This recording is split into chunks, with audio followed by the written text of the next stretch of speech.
మతాలు వాళ్ళ ఇంట్లోకి వాళ్ళ వాళ్ళ పరిమితానికి ఉంటే ఎవరికి అభ్యంతరం లేదు. కానీ మీరు మాత్రం పబ్లిక్ గా మీరు క్వశ్చన్ చేయొచ్చు. ఏమని? ఎట్లా అంటే మీరు మాట్లాడిన విధానం కూడా ముందులో కూడా ఉన్నాయి కొన్ని. అవును, ఈ ముందు రోజు కాదు, ఇప్పుడు కూడా ఉంటాయి. అలా మాట్లాడడం అనేది అరే ఇప్పుడు కూడా ఉంటాయి బ్రదర్. ఏమి నువ్వు నీకు నచ్చిన ఒక పిచ్చి పని నువ్వు చేస్తుంటే అరే ఇది తప్పురా పిచ్చోడా అని చెప్పడం నా తప్ప. ఈరోజు ఒకడు చేతబడి చేశారని చెప్పి ఒక కోడిని ప్రాణంతో మింగిడు, గొంతులో ఇరుక్కుపోయి వాడు చచ్చిండు. మొన్న ఒక కొడుకును చంపేసారు, అంతకుముందు ఒకరిని ముక్కలుగా నరికారు.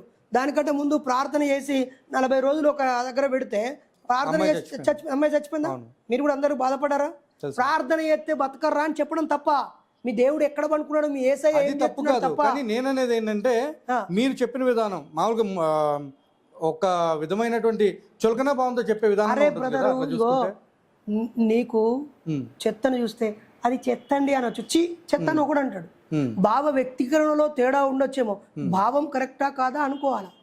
స్లాంగ్ వేరు ఉండొచ్చేమో, సంస్కృతంలో చెప్పకపోవచ్చేమో, నాటు భాషలో తెలుస్తుంది బ్రదర్. కొన్ని విషయాలు వాళ్ళ ఎదురుగా ఉన్న ప్రజల యొక్క స్థాయిని బట్టి మనం వివరించాల్సి ఉంటుంది. ధూమశకట గమనాగమన సూచికను నువ్వు పరిశీలించితివా అంటే ఏమంటావు? అంటే ఏంటిదిరా పిచ్చోడా అంటావు. అరగడ సిగ్నల్ పడదా చూడరా అంటే చూస్తా అంటే సిగ్నల్ అనేది ఇంగ్లీష్ పదం నీకు అర్థమైంది. ధూమశకటం అంటే పొగబండి, రైలు ఇంజను పోవాలన్నా వద్దా అనే సూచిక కనిపించింది అనేది ఒక పదం.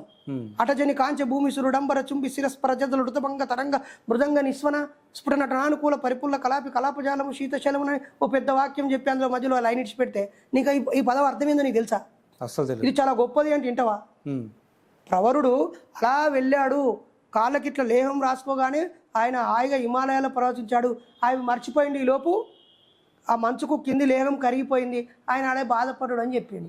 దీనికి దానికి ఏమైనా సంబంధం ఉన్నదా? మరి నేను కాళ్ళకు పసరు రాస్తే ఎగురుకుంటూ పోయి ప్రవరుడు హిమాలయాలలో ఉన్నాడని ఆ కథ చెప్తాంది, ఆ స్టోరీ. ఆడ పోయి ఆద మర్చిపోయినాక కరిగిపోయిందట. మరి రాసినోడు కరగకుండా ఉండేది రాయొచ్చు కదా.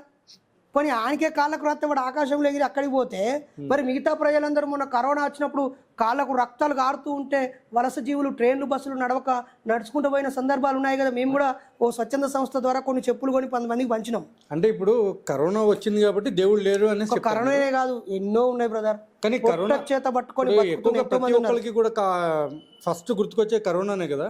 అదే విధంగా మీరు చెప్తుంటే నాకు అర్థమవుతుంది. నీకు ఆకలితో ఉంటే దేవుడు తిండి పెడతాడా, మతం తిండి పెడతాడా, లేకపోతే శ్రమే కదా. లేకపోతే నీకు ఆపద వస్తే ఎదురుగున్న మనుషులు నీకు సాయం చేస్తారా?